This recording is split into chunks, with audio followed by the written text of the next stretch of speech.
modern times.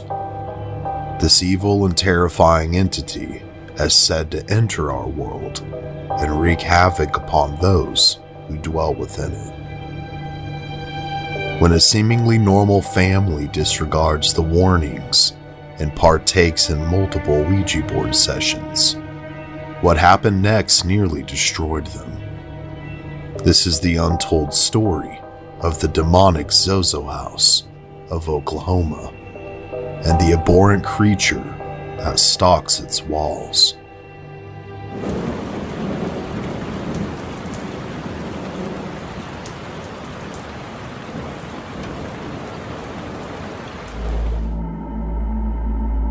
Oklahoma City, a small but growing city in the heartland of America, known for blue-collar work and brick-and-mortar shops, red dirt, and sports, would soon become known for something much darker. A teenager by the name of Darren Evans was growing up here, a normal boy by all accounts, doing things that any teenagers would enjoy, hanging out with friends, shenanigans here and there, and dating girls.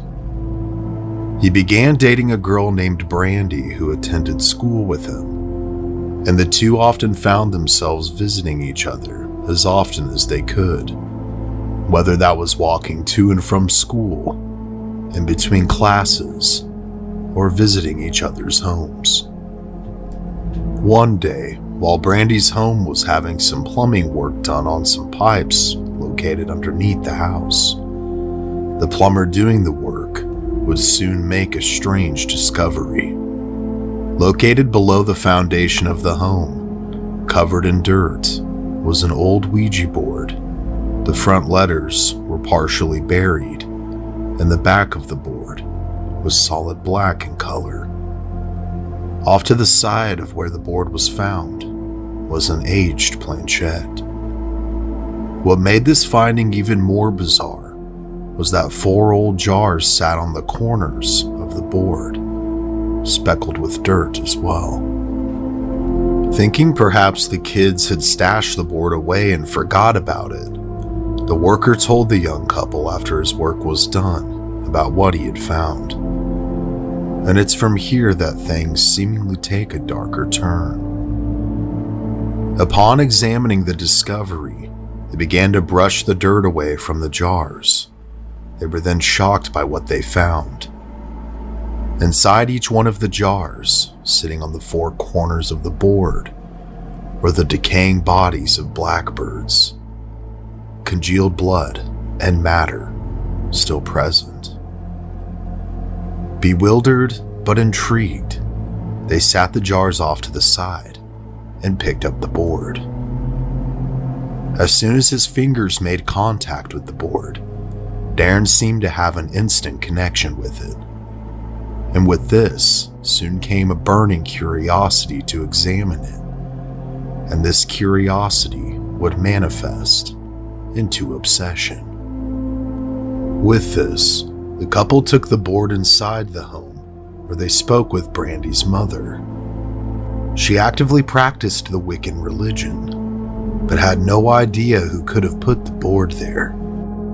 Several days later, curious as most teenagers are, Darren was an avid music fan, and one night, after building up the courage to do it, he decided he was going to contact the deceased singer of the popular band AC/DC, a man named Ronald Belford Scott, using the board. Scott had passed away from alcohol poisoning in 1980. After lighting several candles, laying the board with letters facing towards him, and placing the planchette upon the board, he began his session. At first, nothing seemed to happen, but Darren was still feeling this otherworldly connection to something within the board itself. After trying for half an hour, to his shock and amazement, the planchette began to move. Slowly at first, it then frantically began to move by itself. moving from Z to O, Z to O, over and over and over again, spelling out the name Zozo. Shocked and unsure of what or who he had contacted, Darren said goodbye in an attempt to end the session. Before his eyes, he saw the planchette spell out, "See you in hell," and then it threw itself across the room. A now terrified and bewildered Darren ran out of his room and tried to make sense of what had just taken place. But this was just the beginning of what was to come. It started with horrible night terrors. He would wake up unable to move or speak and would hear whispering in his ears. These episodes at night were soon followed by banging and knocking throughout his house during the daytime, as well as a constant feeling as if he was being watched by something he couldn't see. But despite the presence he was feeling, Darren now sought answers to his ever-growing list of questions, just what exactly he had uncovered. So, he continued to hold sessions with the board, for better or for worse. Darren would later quote this: "The sessions now were as intense and paranormal as anything I've ever witnessed. A deep and terrible moaning could be heard emanating through the walls after these sessions.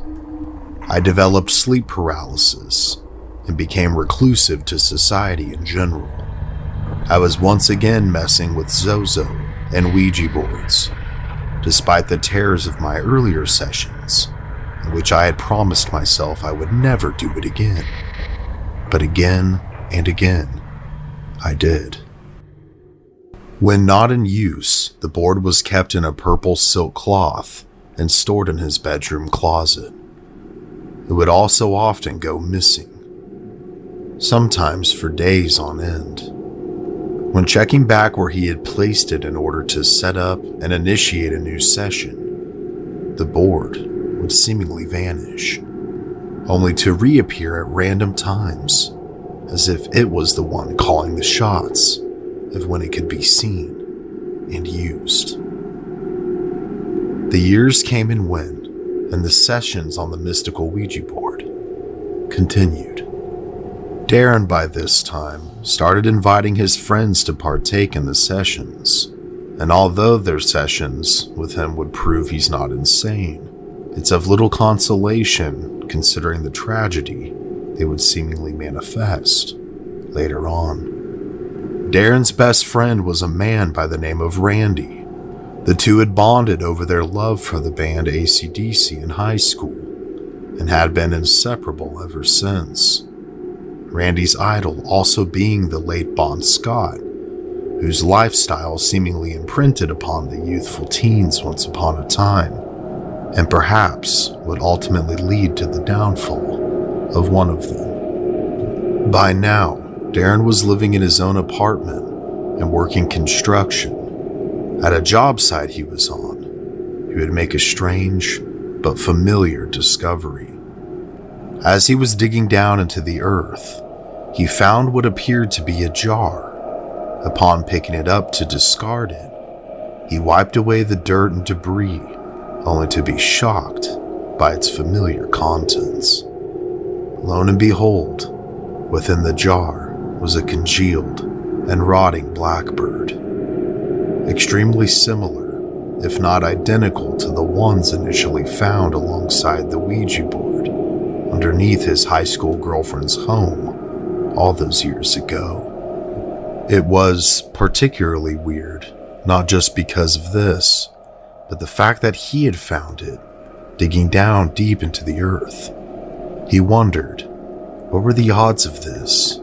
And although he had no way of knowing for sure, his gut began to tell him that there was some kind of witchcraft or occult expertise at play here. Perhaps someone or a group of people were knowingly contacting this entity known as Zozo, but for what remained to be known. One evening in 1985, Darren and Randy were relaxing at Darren's apartment when they decided to host a session on the Ouija board. Randy, more than anything, wanted to try and make contact with his late idol, Bon Scott. While wearing a Highway to Hell AC/DC shirt, Randy's intent was clear. The two dimmed the lights, lit a couple of candles, and began the session upon the board. They made contact within a few minutes. Once the planchette was moving, Randy exclaimed, "We want to talk to Bon Scott of AC/DC." With this sentence, the planchette seemingly obliged.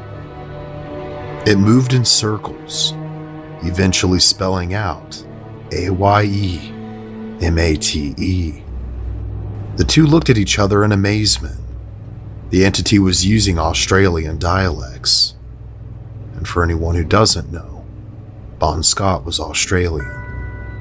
After several more questions, both of the young men were convinced they were speaking with their idol. The spirit seemed to know every little detail to any question they asked. And during the session, the entity then made a strange request from the men. It asked them to light a cigarette and place it in the hole in the planchette. What proceeded to make both of them laugh also made them quite spooked as well. So they lit a couple cigarettes, one for each of them, and one for this entity. They took a few drags to keep it lit, and then placed it cherry side up in the planchette hole. The planchette then spelled out thanks. They then watched in utter amazement as the cherry of the cigarette lit up, as if Bon himself was taking puffs off of it. But this amusement was short-lived. Puffs off of it. But this amusement was short-lived. Once the cigarette had seemingly been smoked, the planchette began to spell something very different. It spelled, "F you, Randy. I will have your soul, and I'll see you in hell. Zozo. Zozo." Terrified, the men quickly ended the session by saying goodbye and tossing the board outside the second-story apartment balcony door. Clearly scared and upset, Randy also didn't take kindly to threats. He began cussing out Zozo with complete and utter rage. The board would later be returned by his downstairs neighbor. And after this session, a series of lows for both of the men seemed to manifest in the years to come. Influenced by the lifestyle of his idol, Randy fell victim to alcoholism. He soon would lose his wife to divorce and have split custody with his son. And although many opportunities presented themselves for Randy to better his life, for one reason or another, he was always just too far away to be able to grasp them. He often said to Darren, "I feel like I'm in a prison, and I can't escape." For old time's sake, the two did one last Ouija board session together in 2005, in which Randy asked the board how he would die. The board responded, in a car, at night, alone. In 2007, after spending the evening with Darren, the last words he would say to him were, "Darren, I will see you in hell." The next morning, Darren received a phone call from Randy's girlfriend, Alicia, saying that Randy never made it home after he left.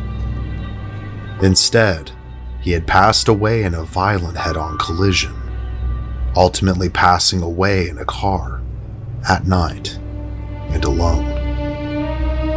This devastating passing, along with the frequent contact with the entity known as Zozo over the years, led to a fascination and borderline obsession with a search for answers for Darren Evans. During the time before and after Randy's death, he had been living in a home in Oklahoma City, Oklahoma, that would become synonymous with the demon's name.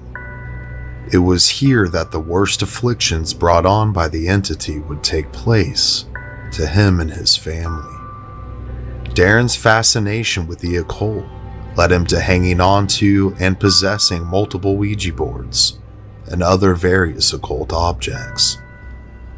It was here that he began to study on a much more in-depth and organized basis, just trying to figure out who or what Zozo was. But this research would soon be interrupted. In this home lived himself, his wife Kathleen, and their young daughter at the time. During a session with his wife Kathleen one evening, while their daughter slept rooms away, Zozo would once again make itself present in their lives, but this time seemed to take possession of Darren. Kathleen trembled with fear and bated breath as something stared at her through Darren's eyes. Something that clearly wasn't human. He then turned violent, attempting to attack her. Fortunately for Kathleen, she was able to say goodbye and get away before any harm could be done to her. Several minutes later, Darren would come back to himself, with no memory of what had taken place.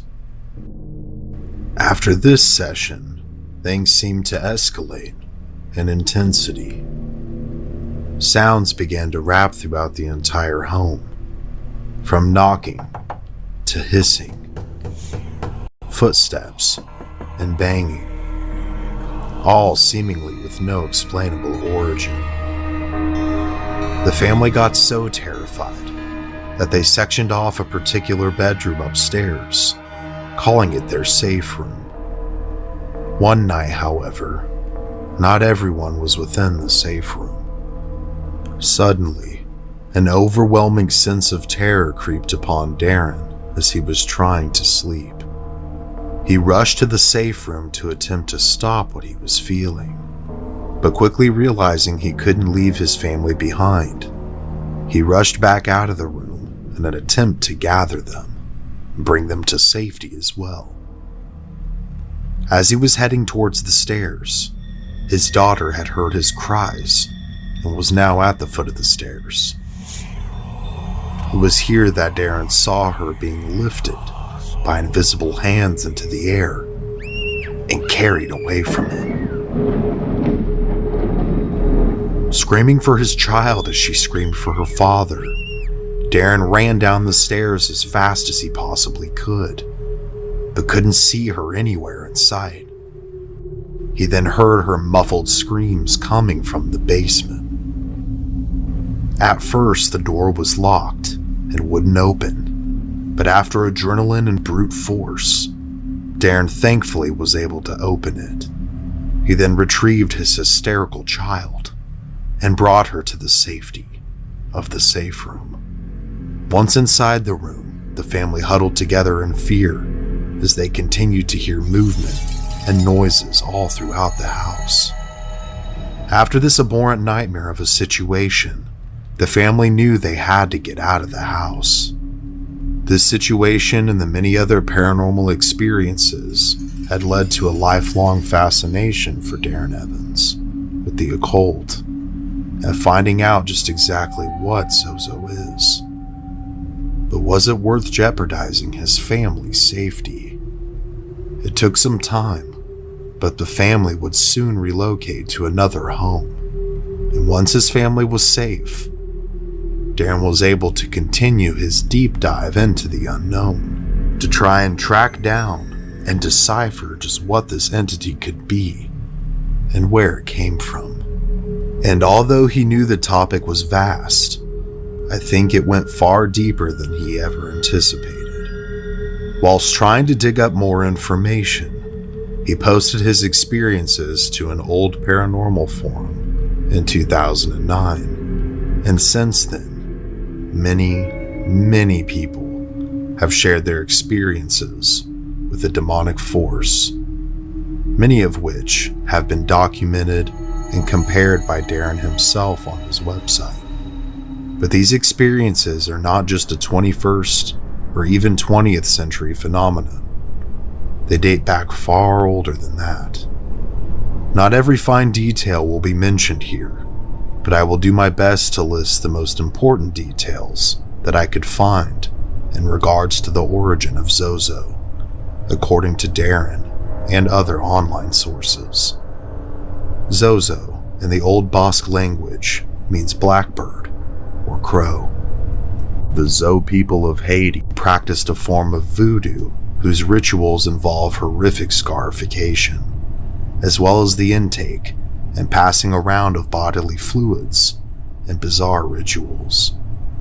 Their witch doctors are called Zozo and wear demonic-looking masks.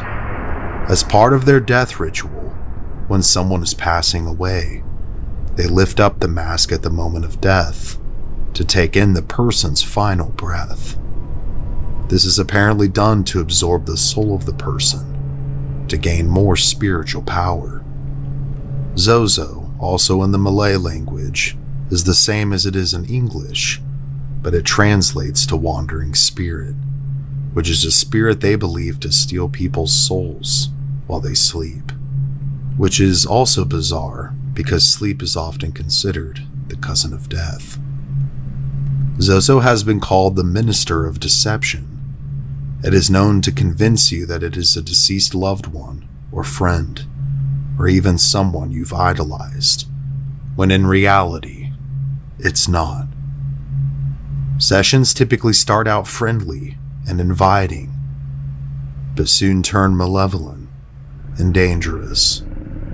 During his research over the years, Darren made contact with and spoke to famous demonologist John Zaffis, who shared with him that in his experience of over 40 years of studying the demonic and paranormal, the name Zozo and other pseudonyms of its name kept coming up in his investigations, which too led him to seek answers as to what it could be. In some of those investigations, when questioned, the demon stated that it was the son of Satan himself. But Zaffis thinks, perhaps as with many deities that seem to be lurking in the shadows, Zozo could be an entity that's existed far before the founding of Christianity. Besides evidence showing up in Africa and Egypt, there's also evidence found linking Zozo to ancient Mesopotamia as well. Other names Zozo has gone by throughout the ages have been Zuzu, Zaza, and Mama, among many others. The name Zuzu could refer to Pazuzu, the famed demon from the film The Exorcist, which in reality was a demonic entity from ancient Mesopotamian religion. It's incredibly strange to note the following as well. Zozo was replaced in the story of the exorcism of Roland Doe when Peter Blatty was using it as inspiration to write The Exorcist.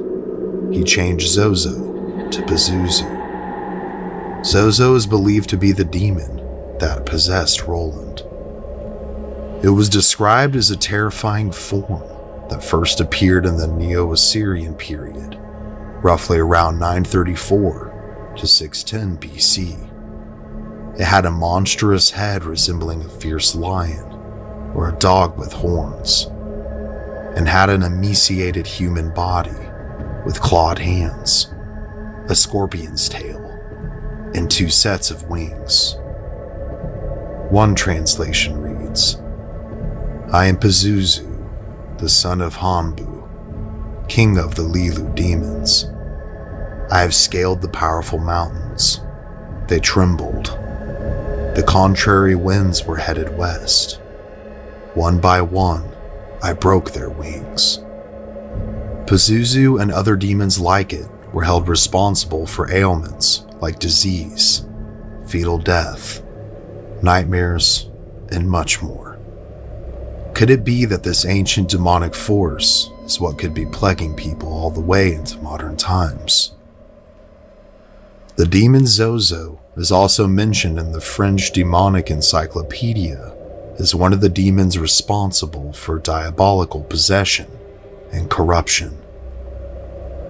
The possession of a young girl in 1816 is noted as a documented case where Zozo, among several other demons, were present. Other noteworthy possession cases over the ages, ranging closer to modern times, that bear Zozo's name, other than the exorcism of Roland Doe in the 1950s, are the possession of Doris Blither in 1972 in Los Angeles, the Enfield poltergeist incident in 1977 in the UK, and as recent as 2012, where a possession incident led to an attempted murder. Other theories with how this entity could communicate with so many people so quickly and across the globe over the years, besides supernatural ability of its own, would be that its own reach is perhaps being strengthened by an egregore, or a collective group of thought form created by occultists for a certain purpose. However, this seems unlikely considering the entity doesn't seem to serve any human interest, other than to destroy the person or people's lives it makes contact with. Egregores are typically formed to bring control over a summoned deity for the person or group's bidding. But perhaps instead there is a cult worshipping Zozo. I mean, that would make more sense to me. People who have made contact with the entity via a spirit or Ouija board have also been asked to chant or spell out phrases in Hebrew or Latin, which has convinced many of the intelligence of the being that they're speaking with.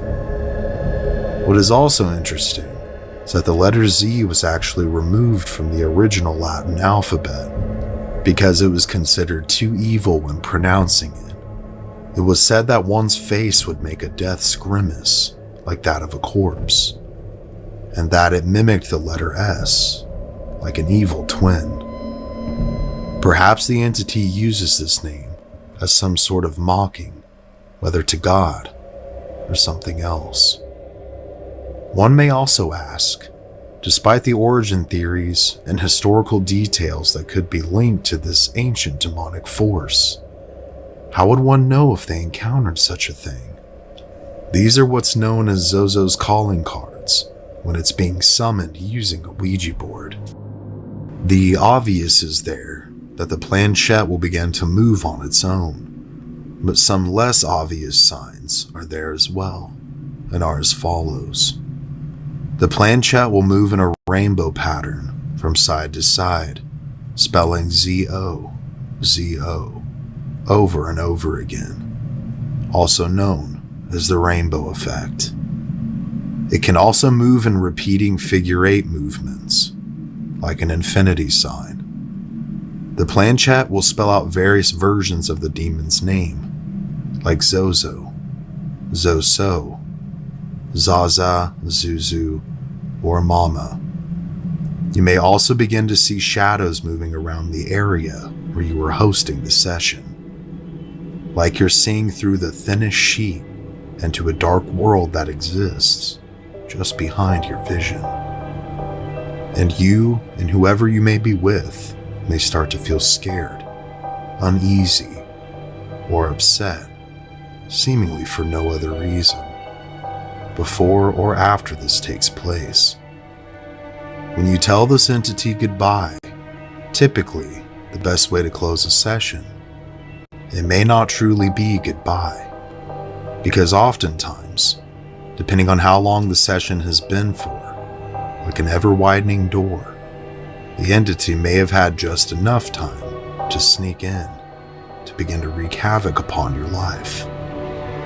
And thus begins what many demonologists and religious leaders alike call demonic obsession, which is where the entity becomes aware of you and begins to crave you, which then leads to oppression, or begins to inflict various forms of torture upon you in an effort to break you down, whether that's physically, psychologically, or spiritually. It will also work to isolate you from others, especially those who care about you. And finally, if you're incredibly unlucky, possession, where the entity finally takes control of you as its vessel. All of which to me are absolutely terrifying in every imaginable way. Darren Evans to this day continues to research the Zozo phenomenon, having been involved in a number of paranormal investigations, shows, and various other public and private events, as well as radio shows and podcasts, many of which he goes into various degrees of details regarding his encounters, other people's encounters, and other various historical details. He also in 2016 compiled his year's worth of research and experiences into a book, also titled The Zozo Phenomena, which you can read and learn more about the entity and the topic as a whole if you're interested. I'll link it below. I also pulled a lot of this information from various interviews, which I'll also be linking below, as well as an older website he runs that doesn't seem to have been updated in a while, but supplied me with much information to get the story as cohesive as I possibly could. I also sourced the photos of the apparitions from this site, some of which were taken by Evans himself over the years. So does this demon or ancient force truly exist? Is it some kind of elder god, a pre-Christian deity or being, or a manifestation of occult or Luciferian practices? Did Darren Evans just make it up? And did thousands of people find it interesting enough to make up their own stories and partake in a mass charade that has lasted years? All of these answers may never truly be known, but my opinion is this. I think, not only given the wide array of strange coincidences and details throughout history, from the origins to the stories of this creature existing in distant past to the present, to literally thousands of people, from casual interest in the occult to more hardcore fanatics, religious scholars, demonologists, and more, claiming to have had experiences with this thing. With all of these details in mind, I certainly think it very well could be real. I do think there are things that exist in the shadows, things we can't see or touch, but that are there, watching and waiting to strike when and if the opportunity presents itself. So my advice to all of you, to avoid any possibility of opening a door that you can't close and inviting evil into your life, is this: don't mess with Ouija boards. These things are not toys, and whether you believe it or not, these entities do exist, and they believe in you. So keep away from them, because you might just let something in that won't want to leave, even if you say goodbye. Let me know your thoughts. You know what to do after that. Thank you for watching.